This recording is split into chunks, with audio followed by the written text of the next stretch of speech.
I think it's my mind that's feeling good, and that's the glow you're getting right now. I think my mental health is, yes, surprisingly at this time of the year, it's still up. It's looking up? And I think it's because of Mzansi. I get to feed off of all your beautiful energy and just absorb that, fill up my cup, and then share it with the rest of you. That's your like answer. that, Ryle. Well, listen, it is Mental Health Awareness Month, so I love that you got started with that. And today we're tackling one of the biggest buzzwords. We mentioned it a bit earlier, and it is all around burnout, the big B word, with rising workloads and also AI disruption, blurred boundaries, and even work and home. And South Africans are just feeling the pressure all around. But is it just stress, or is it something deeper? This is a very, very good question, Carissa. And another thing I want to know is, how do we separate fads from proven strategies when it comes to workplace well-being? Well, we had to bring in a big gun for this one. So joining us, we have Joni Peddy, author of From Can't to Can Do, as well as the CEO of Resilient People. Now, she's worked with executives in over 12 countries to help teams bounce forward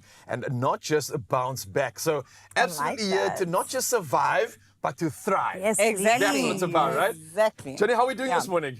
We're doing well. You two look like you are thriving. You don't need a holiday this year. We're trying. We're trying. Awesome. You know what I'm saying? But I will say, Joni, burnout is so real, and it creeps up on you, and sometimes you catch it too late. But this is exactly why we're having this conversation, because it is a word that gets thrown around a lot. So what I need for you to do is kind of distinguish between I'm so stressed and burnout. What is the difference? Okay. And we really need to do that, Carissa, because we overuse this term burnout as well.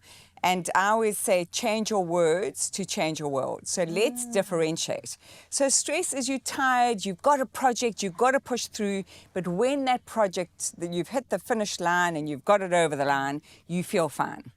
Burnout is you just don't feel you're ever going to get it over the line. You're physically fatigued, you're mentally quite foggy, you're also quite disconnected from people. So you're cynical about people, and then you really just don't feel like you have a sense of meaning in your job. So it's that it does start from a physical sensation and an emotional exhaustion. And it's tough. I had burnout for a month. A month? A month, yeah. It was about 20 years ago.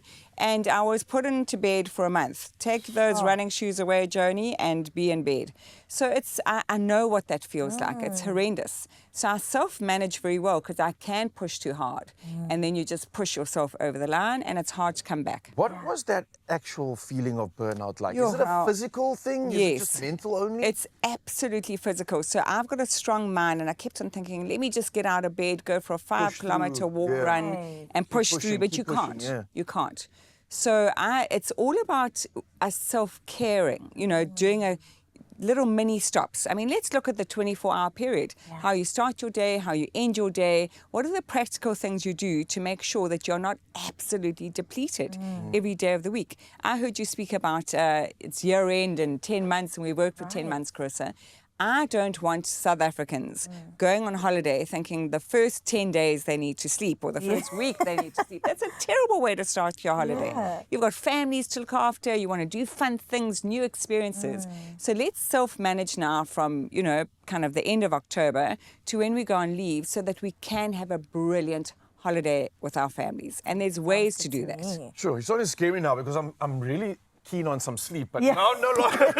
But not sleep for 10 days. I'm going to manage it though. I love this advice, but I also think that surely this is all exacerbated by AI, by automation in the workplace, right? So now we're all like petrified of, what is this new world going to mean for my job? Am I safe? So right. There's lack of security. I'm sure people are feeling more anxious as well. Is this possibly something that could add to like a quicker burnout or getting to burnout sooner? Spot on the money. Why? Because this brain here is a detection organ.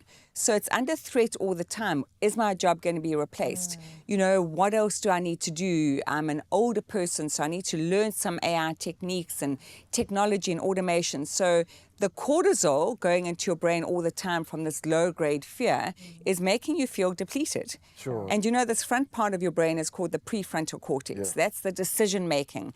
That's that, mental clarity. And when that's depleted, your whole body feels depleted as well. So AI is exacerbating. It's blurred, boundaries, etc. And it's the low-grade fear that people have. And jobs will go.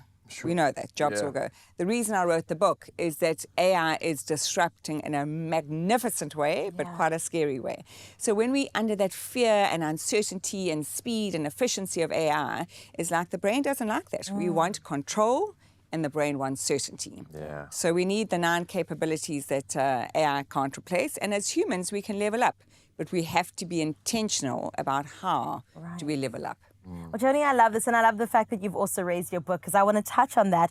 Mental clarity is one of the capabilities that you do talk about in the book. So why is clarity so important when navigating these high-pressure situations that we go through? Yeah, Carissa, that overwhelm, the high-pressure situations, you've got so much to do, and you're kind of, where do I start? So mental clarity is that decision mastery. Where do I start? What is my priority? And leaders and businesses need to also know that. How do we make sure that people are coping and they're clear on the absolute priorities? The good old urgent and important. How do we differentiate that? Right. So when you're clear mentally, then often emotionally you can cope, because you know what's a deadline, what's a priority, and who you're going to collaborate with to make that happen. So we really need to look at that. I look at 3 underbelly parts of mental clarity: decision mastery, and people are decision fatigued. Like, should I do this? Should I do that? Even on buying with AI, maybe what shall I do? Narrative power. How do I speak to myself? How do I speak to others? And then what's my purpose and foresight? Purpose for the day. I'm not talking about clearing the ocean of plastics. I'm saying today, what do I need to do? And it could be taking my car for a service, or it could be really getting an Excel spreadsheet done with a whole group. So you've really got to look at mental clarity from a number of dimensions. It's so crazy to me when I think of AI and how it almost at this point in time is taking these decisions away from the human being, because we've almost like checked out. We're tired and we're fatigued, and it's like, AI can do it. And it's almost taking away all these things that are important to us. So it's time to take our power back, Mzansi, and we're going to keep doing exactly that and keep having a conversation about how we can do that. And of course, Jodi's not going anywhere. She wanted to go somewhere, but we said no. You have to stay because we're not done with you just yet. So Mzansi, don't go anywhere. If this conversation tickled your fancy, then trust me, the next one's going to get even better. And we've got a reason as to why you need to get in on this book, because it's not just a book to read, but it's something you can practice, action, and possibly use to change the situation that you're in. So yeah, you want to make some good actions right now, then don't go anywhere. We'll see you straight after this. Oh, you can make my day. It's my feel-good breakfast show.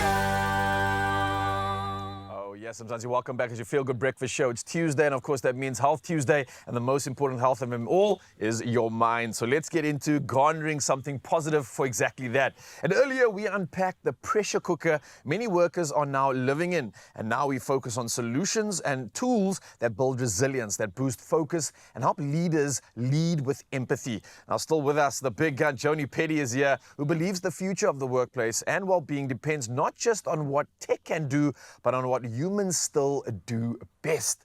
Yes, take back our power right now. Joni, thank you for the conversation on highlighting something that I think everybody can resonate with in terms of how we're feeling, how overwhelmed we are by the situation we're in, and how many choices we have to make in this world where we are inundated with so many as it is.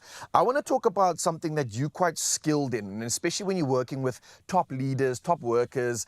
How are you able to add advice to people that are probably, like many of us right now, constantly complaining about our energy is just depleted. I can't anymore. I don't know if I can see the end of this. That's it.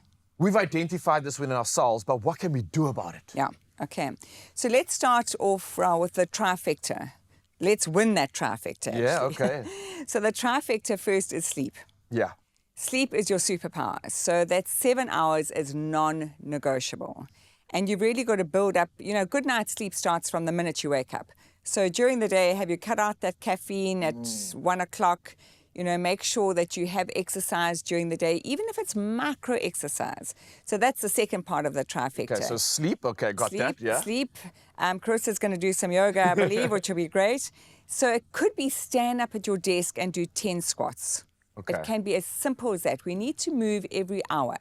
If you sit for longer than 2 hours, your good cholesterol goes down by 40%. Ooh. This human body is not designed to sit. Sitting is the new smoking.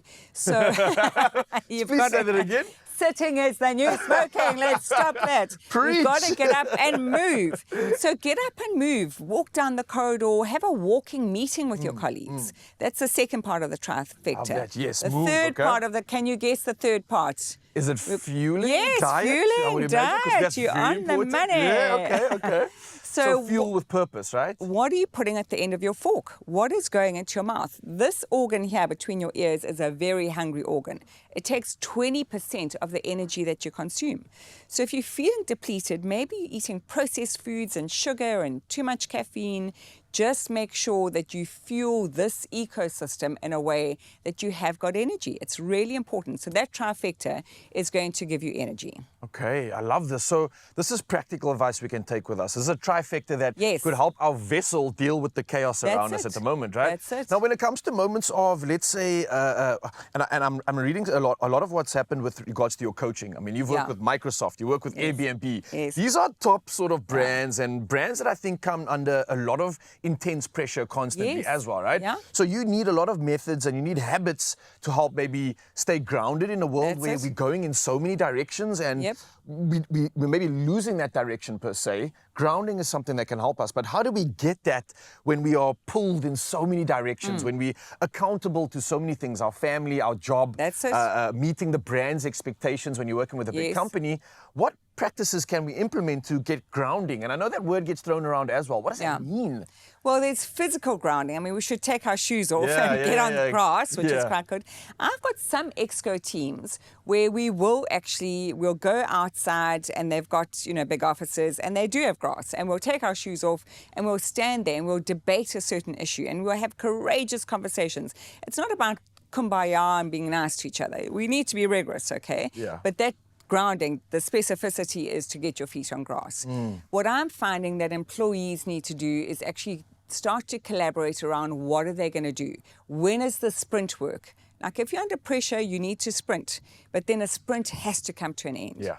And then I also look at employees in a workplace who are saying, okay, let's look at our day. Our brain has what we call an ultradian rhythm, which is 90 minutes. So if you're going to sprint, you do a 90-minute sprint and then you have a break. Everybody around you, phones are off, all kind of emails coming in, you just sprint on that topic. Hyper-focused on it. Hyper-focused is the word. And then you go, right, let's get outside, let's go for a walk, let's get some natural sunlight in our eyes, let's hydrate. I'm not against coffee, I'm a big coffee lover, but I just one coffee, one water, because the brain dehydrates. And then, I've got cordless skipping ropes, I've got teams who are skipping. We really need to move during the day. So work hard, sprint, and then recover. Work hard, sprint, and then recover. I love this. Okay, so you mentioned earlier there were a few things, and it also mentioned in the book, that AI can't replace. And you mentioned 9 things specifically. Yes, exactly. Can we briefly touch on that just We to kind can. of empower Put your safety us? belts on now. Go fast. Because I know AI is taking everything away from us, so give us our power back. Give us our power back. So we really have, as an ecosystem, I mean, you mentioned it, is that we've got to think about how do we keep mentally clear. Yes. So here's a really small practical piece of advice. In your diary, I'm a good old paper girl, but it could be on your electronic diary, 3 things that you're grateful for at the start of the day, because that orientates your brain to, hey, a can-do mode. 3 big things you have to get over the line. It could be book a dental appointment. It could be have that tough conversation to get a pay increase. It could be, get your car in for a service. So 3 things you need to do today, because when we make ourselves promises and we don't fulfill that, our self-worth goes down. So from a mental clarity is 3-3-1. 3 things you're grateful for, 3 things you'll get over the line, and then 1 fun thing for the day. Oh, I like that. We forget the fun for mental clarity. When the brain's kind of flooded with dopamine and serotonin, you're actually more productive. 33% more productive. So we need to look at fun for mental clarity. Emotional agility, the big tip there I often give people is name your emotions to tame them. So there are 3,000 words for emotions. We often say we're mad, glad, sad, or afraid. Rather just name it with specificity. And there are lots of tools in the book as to how you can name your emotions. Okay, so we can identify that using the book? Yes. And it calms down your brain. And then on the physical vitality, we've spoken about the trifecta, but also be mindfully present. When you're in a meeting, wiggle your toes in your shoes, like be in the moment so that you can actively listen, you can ask the right questions, you can get to the underbelly of the situation. Because often we leave meetings and we've all got different perspectives and that wastes time and energy and a whole lot of work. Page. Yes, okay. exactly. So the 9 capabilities, I'll quickly go through them. Purpose and foresight, decision mastery, and narrative power. That's the mental. The emotion is emotional wisdom. Relationships and trust. Trust is a worldwide deficit. We don't trust businesses, governments, etc. Especially now, Especially now. Inclusive leadership. How do we include people, the 22-year-olds in the business and the 70-year-olds? Let's be inclusive. And then the physical nexus is the energy and vitality, stress, resilience. Stress is not the enemy, hey? It's quite good to be stressed, but in those bursts. Certain doses and small certain amounts, doses, And then the mindful presence. Be in the moment, because when your brain is all over the place, it's very draining of energy.